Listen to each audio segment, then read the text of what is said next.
Section 1. A student wants to register for a conference.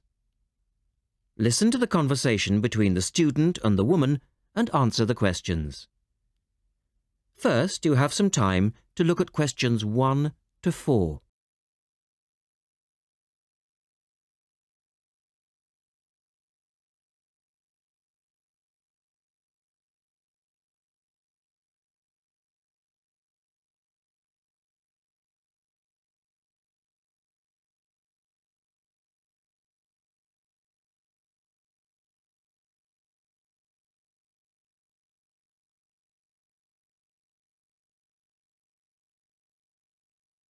You will see that there is an example which has been done for you. On this occasion only, the conversation relating to this will be played twice. Good morning. Good morning. Can I help you? Yes. Is this where we register for the Beyond 2000 conference? Yes. What's your name and I'll get your conference bag. The student says she wants to register for the Beyond 2000 conference. So you write the words Beyond 2000. Now we shall begin. You should answer the questions as you listen because you will not hear the recording a second time. Look at the registration form. Listen carefully and answer questions 1 to 4. Good morning. Good morning. Can I help you? Yes. Is this where we register for the Beyond 2000 conference? Yes. What's your name and I'll get your conference bag. Well, I haven't actually registered yet. I was told I'd be able to register today, so I hope that's okay. I've just arrived in Melbourne. That should be fine if you're a student. I'll need to take your details though. So, can I have your full name? Yes, sure. It's Melanie Mitchell. Is that Mitchell? Yes, that's right. And that's Ms., not Miss. OK, fair enough. And what's your address, Melanie? I live in student accommodation at Sydney University, so my address there is Room 66, Women's College, Newtown. OK. And which faculty are you studying in? I'm in the Faculty of Education. I'm doing a Master's in Primary School teaching. Right. And may I see your student card because I need to verify that you're a current student? Yes, sure. Here it is. My number is 994578ED. The woman asks the student some more questions about the conference. Look at questions 5 to 10.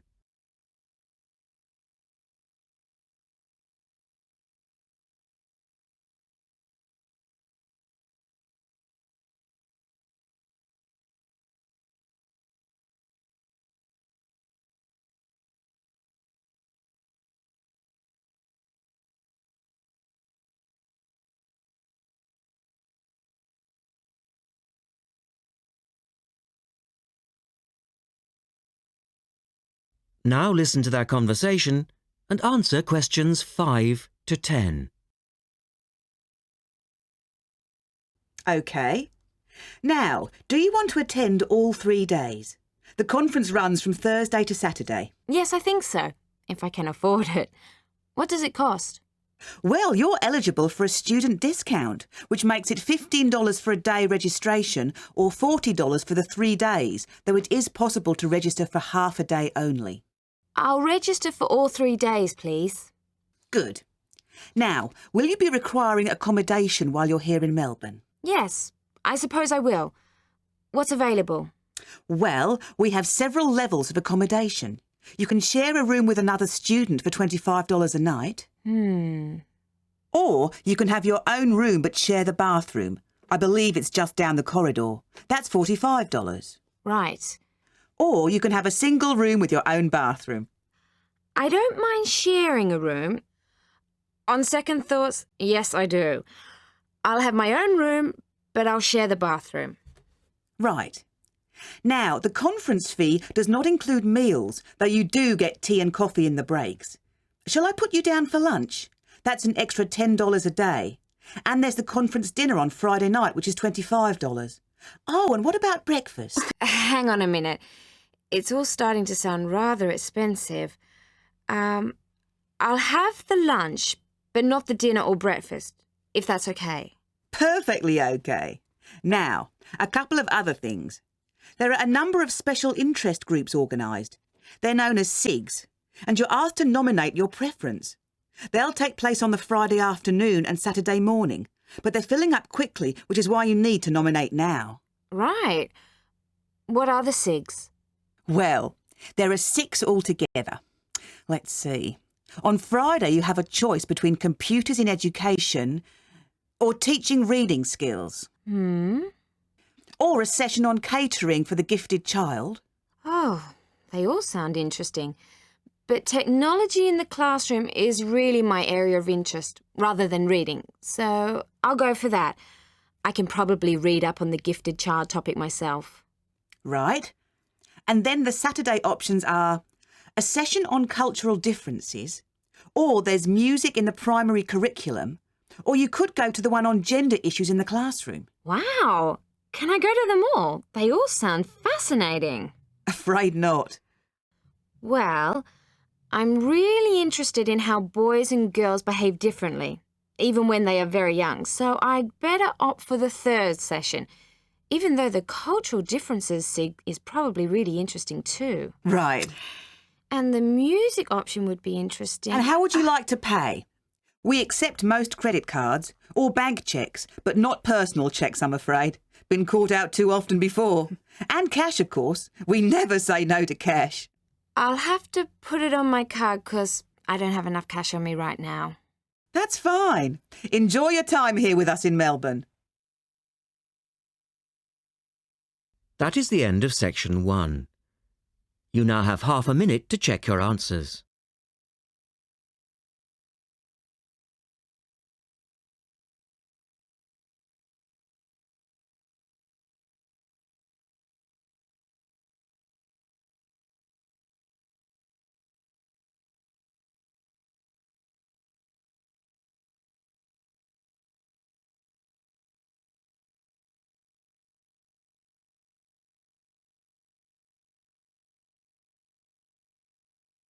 Now turn to section 2 on page 73.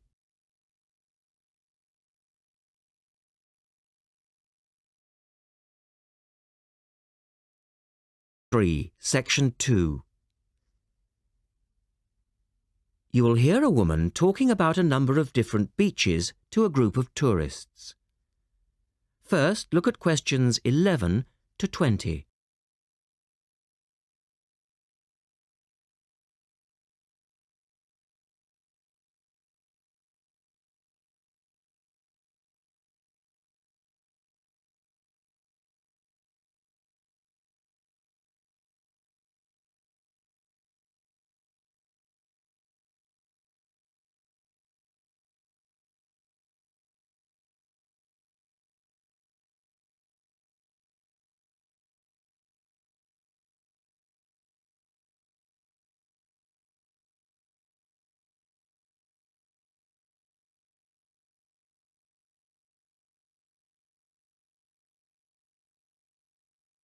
As you listen, answer questions 11 to 20. Right, let's move on to the beaches here, which are absolutely beautiful. You do have over 100 to choose from. They're mostly sandy beaches and they vary from the largest, which is 2.5 kilometres long, to tiny sandy coves. But there are a few that I'd really recommend you to visit. So, looking at this pamphlet, first of all, there's Bandella Beach. This beach is 1 kilometre away from the old fishing village of Bandella, which is a beautiful spot. If you park in the car park behind it, there's a small path which leads down to the bay. It's very pretty because the whole beach is backed by pine trees, so it's very sheltered. The beach itself is very clean and the water is shallow and safe. That, together with the soft sand, make it an ideal beach for children and non-swimmers. A little further round the coast, again to the east, in the eastern corner of the island, is the spectacular Dapolata Beach, which is basically a long inlet. The land around this beach is marshland. It's all marsh, and there's a stream which winds through it, and the stream goes into the sea. And the beach has lovely pale gold sand. Access to this beach is quite tricky, and not for the less energetic. You have to go down a long flight of steps, 190 to be exact. But you'll be relieved to know that there's also a road which winds down to a car parking area. When you're level with the sea, there is a handful of shops and bars, and you can hire some beds and umbrellas. Continuing round the island, just past the tip of Calne, is the next beach I'd suggest you visit, and this is Sanget. Why? Because there isn't a beach longer than this on the island. If you want to know, it's exactly 2.5 kilometres long, and that's a bonus because it means it never gets overcrowded. It has golden sand and clear blue water shelving into the sea. There are several beach restaurants to choose from, and water sports are available when the water is calm. But check first. This beach operates a flag system, as the sea can get rough, and you should always swim between the flags. There's a large car park which gives you easy access to the eastern end of the beach, but the western end is much quieter and more wild, as it is harder to reach. Blanaka is another popular beach, just in the northwest corner of the island. It has incredibly white sand and sparkling water. There is ample car parking here and plenty of bars and restaurants. Blanaka has white cliffs all around it, and for those of you who'd like a little more to do than just lazing on the beach, there are caves here which you can explore in the cliffs, and you can also dive into the water from rock platforms along the side of the cove. Well, my final recommendation for today is Disador. Now, this beach isn't quite as easy to get to as the others I've talked about. It's quite a remote little beach, tucked away here next to Blanaka. You can reach Disador by a steep slope, which goes over some sandbanks. The beach itself is small and pretty, with reddish-coloured sand and some stony areas on its eastern side. Despite being quite small, the bathing is good, and you can also go fishing here from the rocks at either side. It's a good idea to take some food and drink with you if you decide to go here, as there's only one little bar which isn't always open. So, that should give you plenty of ideas to choose from over the next 2 weeks, and if you have any further questions... That is the end of section 2. You now have half a minute to check your answers.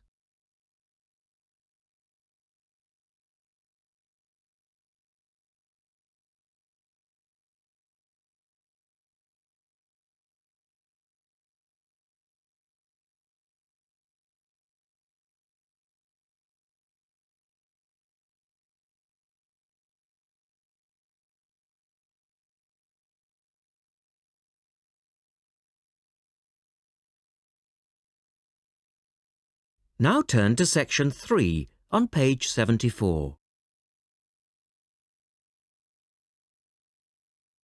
Section 3. In this section, you will hear a discussion between a male interviewer and a woman who is the manager of a major bookstore. First, look at questions 21 to 24.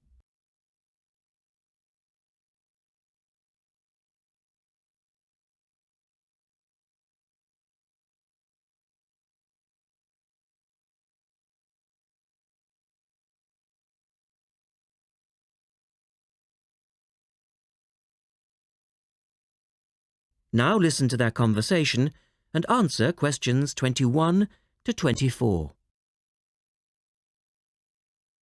The start of a new academic year is a challenge for booksellers. Lee Rogers talks to one major bookstore manager. Jenny Farrow, you're the manager of Dalton Books, and you sell an awful lot of books to students, don't you? Yes, we do. How do you manage to make sure that you're going to have the books students need when all the new courses begin? Basically, we make preparations long before they arrive. Like all other major book retailers, we have a database of information, and using that, we contact course conveners in May and ask them to send us their book lists. How many books are we talking about? For one course? Yes, as an example. An average course requires about 30 books. We ask lecturers to indicate whether a book is what we call essential reading.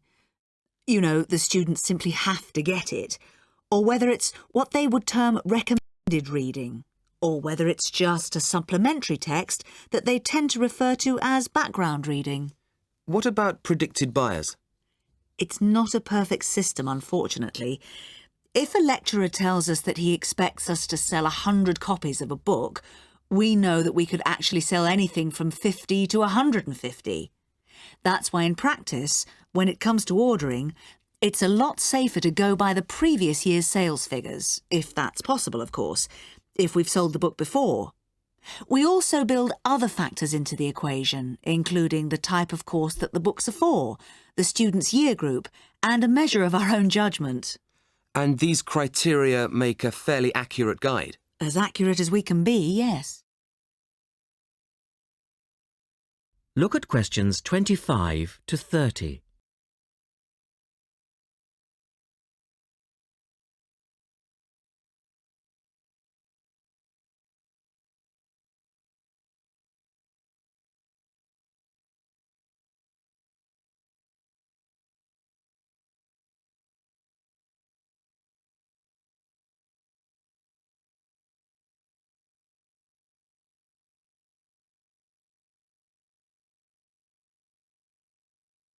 Listen carefully and answer questions 25 to 30. What about the publishers? Do they take an active role in promoting new books? Certainly. The academic and professional publishing market is worth about £700 million a year, so publishers go to some lengths to make sure their books are known. The standard procedure they use is to mail out catalogues to lecturers or colleges and universities. That's been the main form of promotion for years. Now, of course, they can also post details of new or revised works on websites.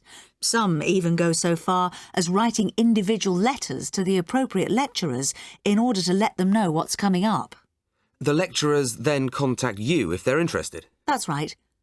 The publishers send us, the booksellers, inspection copies. Lecturers can then get a free copy and decide whether it's going to be suitable for their course. And how does it work with the students? What are they looking for and who helps them most? I think lecturers are best placed to understand the students' needs. Often the critical issue is what represents value for money for students. This is more important than price per se. Do students actually buy books before they start the course? Apparently, a large proportion of students wait to see what they need. Students have a firm idea of what constitutes a good book, so they tend to give themselves time to look at all the options before making a choice. They tend to go for books that are clear and easy to use. Often, the texts that their lecturers recommend turn out to be too academic and remain here on our shelves. Well, that was Jenny Farrow. And our guest tomorrow will be... That is the end of section 3. You now have half a minute to check your answers.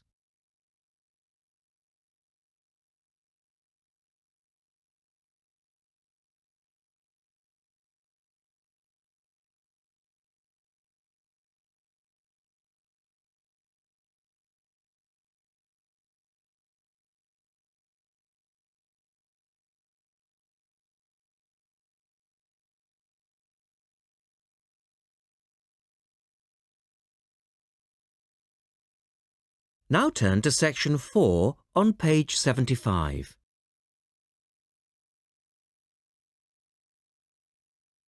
Section 4. You will hear Rebecca Bramwell, an artist and illustrator, giving advice on how to get your first job or commission as an artist. First, you have some time to look at questions 31 to 35.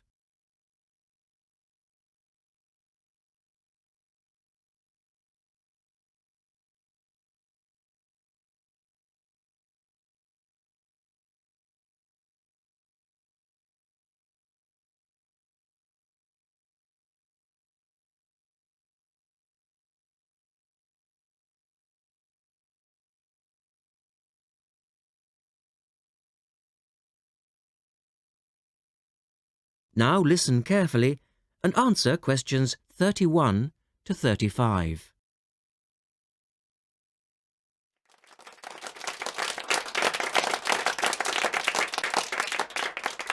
I'd like to introduce Rebecca Bramwell, an artist and illustrator who has come along today to talk to you all about getting your first job or commission as an artist. Over to you, Rebecca. Thank you for inviting me. I remember when I graduated back in 1983, I was very excited about getting my first commission. My degree was in fine art and I'd worked long and hard to get it.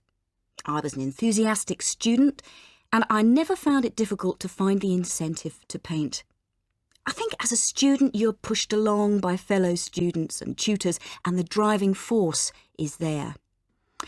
However, when you leave college, you find yourself saying things like, I'll have one more cup of coffee and then I'll sit down to work. I hate to admit it, but I say it myself. Suddenly, it isn't finding the inspiration or getting the right paper that's a problem. It's you. In my view, there are a number of reasons why this happens. It's a real challenge making a decent living as a new artist. You have to find a market for your work. Often you work freelance and need to take samples or portfolios of your work from place to place. These experiences are common to a lot of professional people. But artists also have to bare their souls to the world, in a way. More than anything, they want praise. If people don't like what they create, then it can be a very emotional and upsetting experience hearing them say this.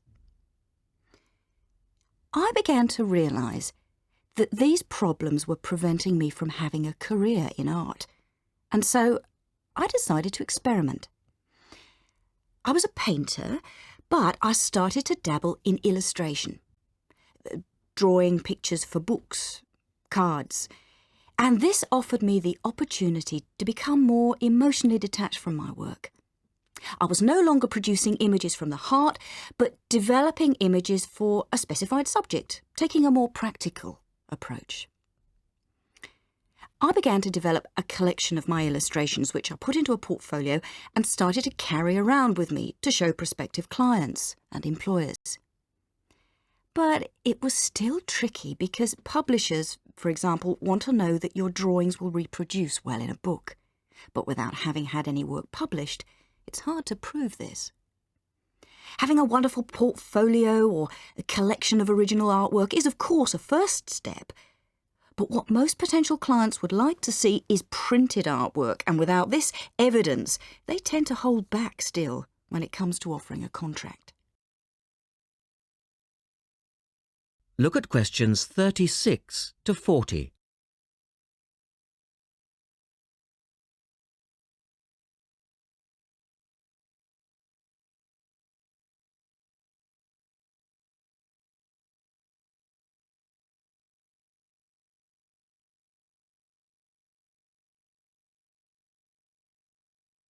Now answer questions 36 to 40.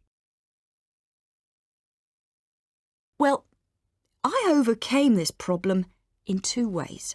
And I suppose this is my advice to you on preparing your portfolio of your best work. The first way was by submitting my work for a competition. And the one I chose was for a horoscope design and was sponsored by a top women's magazine. There are a few of these competitions each year, and they offer new illustrators an opportunity to showcase their work. The other approach I took was to design and print some mock-up pages of a book. In other words, I placed some of my illustrations next to some text in order to demonstrate how my work would look when it was printed. Perhaps I was lucky in that I had taken a degree that provided me with all-round creative skills so that I could vary my style and wasn't limited to a certain technique. Now, I think that is important. The art world and many other creative fields do try to pigeonhole people into snug boxes with an accompanying label. Now, I think you should try to resist this if you feel it happening to you. If you don't, you'll find it difficult to have new work accepted, if you try to develop your style at a later stage in your career. Nevertheless, when you start out, and particularly when you're going for an interview, it's important not to confuse people by having a lot of different examples in your portfolio. One remedy for this is to separate your work into distinct categories. In my case, I did this by dividing my design-inspired illustrations from my paintings. It's then easier to analyse the market suited to each portfolio, such as magazines, book jackets, CD covers, etc. Working under two names is also useful, as it clarifies the different approaches and offers a distinction between them. I think it's been hard for artists to be recognised in anything other than the pigeonholes that they've been placed in. But luckily, these barriers are slowly being demolished. So I really do wish you all the very... That is the end of section 4. You now have half a minute to check your answers.